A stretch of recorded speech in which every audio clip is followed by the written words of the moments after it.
అప్పుడు భగవంతుని దగ్గర వేరు పోయినప్పుడు ఆయన ముత్యాల వరాలు ఇస్తే పేద కుమటోనికి ఇచ్చిన నన్ను కూడా తావర గాడిది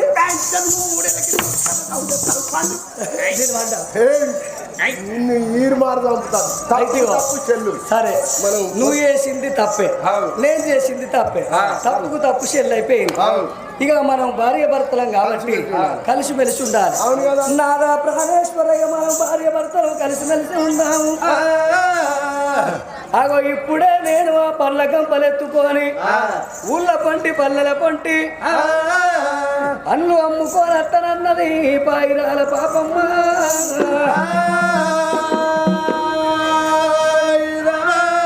అవలాల అక్కలాల ఆలకించేడు దాతలాల నలాల తమ్ముళ్ళాల ఆదుకునే బాంధవుల్లాల ఆనాడు పంచ పాండవుల భార్య ద్రౌపది దేవి ఆనాడు అటువంటి జంపన్న దగ్గరికి వచ్చి ఓ జంపన్న నా భర్తలు ఎటు వేయిండ్రు జాడ ఎప్పు అంటే ధర్మరాజు మాటకు పాటు వాడి జాడ ఎప్పలేదు ఆనాడు ద్రౌపది దేవి ఏమాని శాపన పెట్టింది ఒరే జంపన్న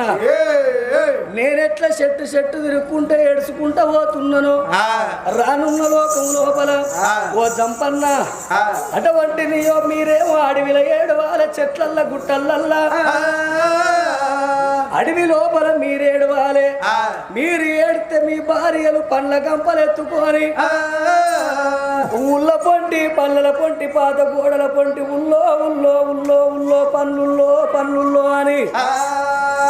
అవి అమ్ముకుంటా పోవాలే కష్టం లేదు ఏడుపు కావాలరా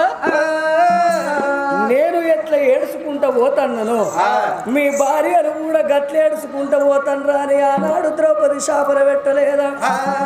ఆ ద్రౌపది దేవి శాపన పెట్టినట్టుగా అమ్మవారు చూడు పాయిరాల పాపమ్మ పండ్ల కంపనెత్తుకున్నది అగో ఇప్పుడే నేను ఊళ్ళ పంటి పల్లెల పంటి పండ్లమ్ముకొని వస్తానని ఆ తెలుగు వాళ్ళందరూ అందరు కలిసి పండ్ల కంపలు నెత్తిలో పెట్టుకొని ఎట్లా పోతున్నారు తల్లులారా